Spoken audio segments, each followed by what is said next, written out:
ये champions trophy अब हमारी हो चुकी है, आपकी हो चुकी है, हम सभी भारतीय क्रिकेट फैंस की और टीम इंडिया की हो चुकी है, क्योंकि टीम इंडिया ने चैंपियंस ट्रॉफी के फाइनल मुकाबले में दुबई के मैदान पर न्यूजीलैंड को परास्त करके यह खिताब अपने नाम कर लिया है और भारतीय टीम सबसे ज्यादा चैंपियंस ट्रॉफी जीतने के मामले में इकलौती टीम बन गई है।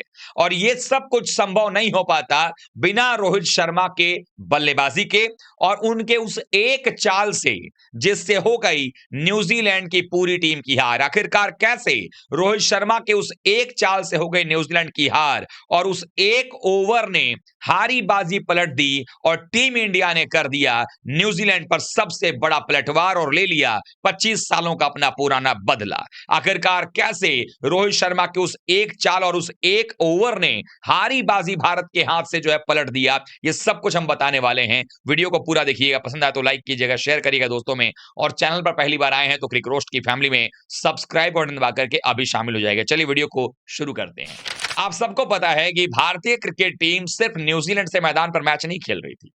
भारतीय टीम के सामने वो 11 प्लेयर न्यूजीलैंड के मैदान पर तो नजर आ रहे थे, लेकिन मैदान के बाहर 5 और टीमें थी जो न्यूजीलैंड का समर्थन कर रही थी, जिसमें England, Australia, south Africa, Bangladesh और पाकिस्तान जैसी टीमें थी। पाकिस्तान को तो खुंदक इस बात की थी कि चैंपियंस ट्रॉफी उनके घर में हो रहा था, लीग स्टेज के बाद ही टीम बाहर हो गई, ना फाइनल उनके यहां हो रहा है, ना उनकी टीम फाइनल खेल रही है। ऐसे में हर बार की तरह आप सबको पता ही है कि पाकिस्तानियों की आदत होती है कि वो किसी को भी अपना बाप बना लेते हैं भारत को हराने के लिए। ऐसे में 1 2 3 4 बाप बदलने के बाद अब आखिरकार न्यूजीलैंड पर उनकी सारी उम्मीदें टिकी थी। शायद वो भूल गए थे कि जिस भी टीम को वो भारत के खिलाफ सपोर्ट करते हैं वो टीम पिल जाती है। ऐसे में हुआ यही है कि भारतीय क्रिकेट टीम के सामने न्यूजीलैंड की टीम की शुरुआत इतनी धमाकेदार रही। पहले तो टॉस जीते, बैटिंग का फैसला किया। न्यूजीलैंड को यह लग रहा था कि जैसे उन्होंने 362 रन बनाए थे साउथ अफ्रीका के खिलाफ में, सेम सिचुएशन वो भारत के खिलाफ क्रिएट करेंगे। यहां पर अब वो भी एक्सक्यूज नहीं था कि न्यूजीलैंड इस हालात को नहीं जानता था दुबई के। दुबई में भारत से वो खेल चुके थे, क्लाइमेट समझ चुके थे, 2 दिनों का फाइनल से पहले उनको मौका भी मिला था ट्रेनिंग करने का। लेकिन टॉस जीतकर बैटिंग करते हुए न्यूजीलैंड की टीम शुरुआत बड़ी शानदार रही। उनके लगभग 8 ओवर में उन्होंने 57 रन जोड़ दिए थे। तभी वहां पर कप्तान रोहित शर्मा ने क्या किया, वरुण चक्रवर्ती को लगाया। अब ये उनका प्लान नहीं है, ये चाल नहीं है, मैं आगे बता रहा हूं वो चाल क्या थी और कैसे ये पलटवार हुआ है। अब आप देखें होता क्या कि 8वें ओवर में आकर के चक्रवर्ती जो है वो निपटा देते हैं विलियम को।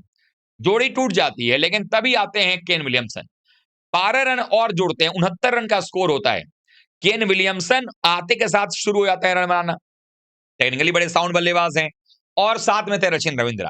ये जोड़ी जब बैटिंग कर रही थी और जब पावर प्ले समाप्त हुआ तो कुल मिलाकर के 10 ओवर में न्यूजीलैंड का स्कोर था 69 रन 1 विकेट के नुकसान पर। यानी पावर प्ले में उन्होंने लगभग, अगर आपको टारगेट देना था 250 पौने 300 का, तो उसका लगभग 1/4 रन बना चुके थे।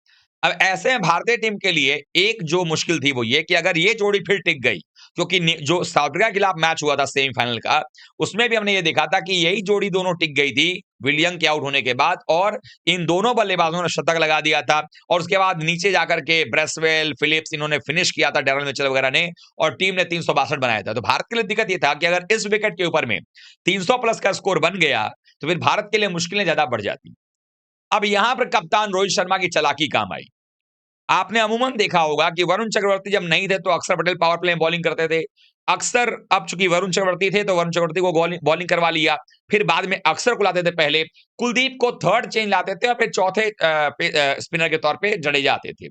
यहां पर क्या किया रोहित शर्मा ने कि जब चूंकि उन्होंने देखा कि अगर लेफ्ट आर्म स्पिनर को लेकर के आते हैं तो दिक्कत ये होगा कि हो सकता है सामने जो है एक केन विलियमसन जैसा स्पिन अच्छा खेलने वाला बल्लेबाज है, प्लस बाएं हाथ का सचिन रविंद्रा भी है। तो उन्होंने क्या किया कि कुलदीप यादव के हाथ में गेंद थमा दिया। कुलदीप यादव आते हैं 11वें ओवर की पहली बॉल लेकर के, पहली गेंद बिल्कुल सही लेंथ पर बैकफुट पर चले गए सचिन रविंद्रा, कट करने के लिए गए, बॉल को पढ़ ही नहीं पाए। उनको लगा कि ये गेंद जो है टप्पा पड़ करके टर्न के सहारे बाहर जाएगी, चूंकि वो लेग स्पिन के लिए खेल रहे थे। लेकिन ये थी गेंद गूगली, पहली बॉल गूगली डाली वहां पर कुलदीप ने और क्लीन बोल्ड कर दिया सचिन रविंद्रा को, जबकि उसके पहले 2 बार जीवन दान मिल गया था। उसके बाद ऐसा लगा कि चलो ठीक है, डेरल मिचेल आ गए बैटिंग करने के लिए, डेरल मिचेल और केन विलियमसन लगेगा कि पार्टनरशिप बनाएंगे। उसके बाद 13वें ओवर में, यानी अपने कोटे के दूसरे ओवर में आते हैं और वहां पर भी दूसरी गेंद पर विकेट लेके चले आते हैं, केन विलियमसन को भी निपटा दिया वहां। और इसके बाद न्यूजीलैंड की टीम डर गई क्योंकि उनको लग गया कि अब स्पिन से हमला होने लगा है और एक समय था 3 विकेट उनके जो है बहुत जल्दी गिर गए। और उसके बाद 75 रन के आसपास में 3 विकेट गिर गए थे। उसके बाद पार्टनरशिप बिल्ड किया जाने लगा टॉम लैथम और डैरेल मिचेल के बीच में। पार्टनरशिप कुछ बनता ही तब तक जो है वो टॉम लैथम निपट गए। डैरेल मिचेल आखिर तक खेले, नीचे आकर फिलिप्स ने कुछ रन बना दिए, माइकल ब्रसवेल ने एक शानदार 50 बनाया, जिसके दम पर न्यूजीलैंड ने 251 बना लिए। अब सवाल ये था कि भारत को 252 चेज करना था। भारत की ओपनिंग जोड़ी पिछले दोनों मैच में फ्लॉप हो गई थी, तो अब ये भी एक दबाव था कि क्या करते। अब इसमें हुआ ये कि रोहित शर्मा ने आकर के अटैक करना शुरू किया। ताबड़तोड़ बैटिंग शुरू हो गई। भारत ने 105 रन लगभग 17-18 रन जोड़ दिए थे और उसके बाद शुभमन गिल एक ऐसा शॉट खेलने गए जो फिर से फिलिप्स के हाथों में आ गई। उसके बाद वो जैसे ही आउट होते हैं 105 पर पहला विकेट गिरता है। उसके बाद आते हैं विराट कोहली, वो भी आए और चले गए 1 रन बना करके और 122 के स्कोर पर कप्तान रोहित शर्मा भी 76 रन बना करके चलते बने। यानी भारतीय टीम ने 17 रनों के अंदर में ही अपने 3 विकेट गंवा दिए। अब ऐसे में सवाल था कि श्रेयस अय्यर और अक्षर पटेल को पार्टनरशिप बिल्ड करनी थी। अब इन दोनों बल्लेबाजों ने पार्टनरशिप बिल्ड किया और जो कि लगातार टूर्नामेंट में कर रहे थे। ऐसे में अब ये होना क्या था आगे कि ये दोनों मैच को अंतिम तक ले जाते। लेकिन एक समय ऐसा 183 रन पर 5वां विकेट भारत का गिरा और उस समय आउट होकर के पवेलियन चले गए श्रेयस अय्यर।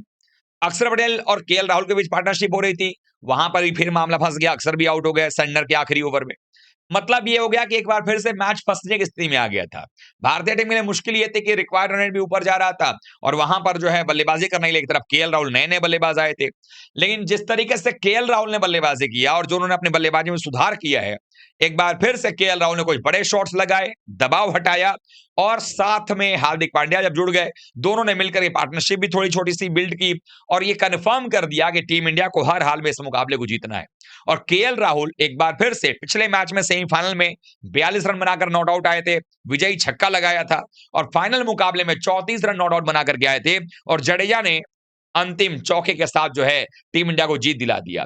अब भारतीय टीम के इस जीत के साथ ही पूरे पड़ोसी मुल्क में जो है कोहराम मचा हुआ है। पड़ोसी मुल्क में विधवा विलाप हो रहा है, मातम मना हुआ है क्योंकि पड़ोसी मुल्कों को ये उम्मीद ही नहीं थी कि भारत इस मैच को जीत जाएगा और भारतीय टीम ने चैंपियंस ट्रॉफी जीत करके जो पाकिस्तान अपने ऊपर घमंड करता था कि वो चैंपियंस ट्रॉफी का विनर है, उससे वो ट्रॉफी भी छीन लिया गया है और अब जो है भारत करंट चैंपियंस ट्रॉफी का विनर है। अगले 4 साल तक भारत ही विनर माना जाएगा क्योंकि 2029 में अगला चैंपियंस ट्रॉफी होगा।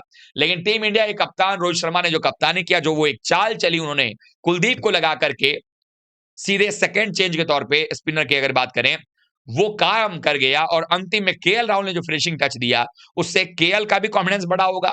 मैनेजमेंट गौतम गंभीर और कप्तान रोहित का जो भरोसा केएल पर है, वो भी बढ़ गया होगा।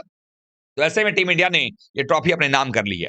अब आप लोगों को क्या लगता है, भारतीय टीम के इस जीत को आप किस तरफ देखते हैं? कितना मजा आया और आप लोग किस तरीके से इस मैच को एंजॉय कर रहे थे? कमेंट करके बताइएगा। क्या आप लोगों की भी धड़कनें थोड़ी-सी तेज हुई थी जब अंतिम में मैच थोड़ा विकेट गिर रहा था, फंसता हुआ नजर आ रहा था? आप लोग कैसे मैच एंजॉय कर रहे थे?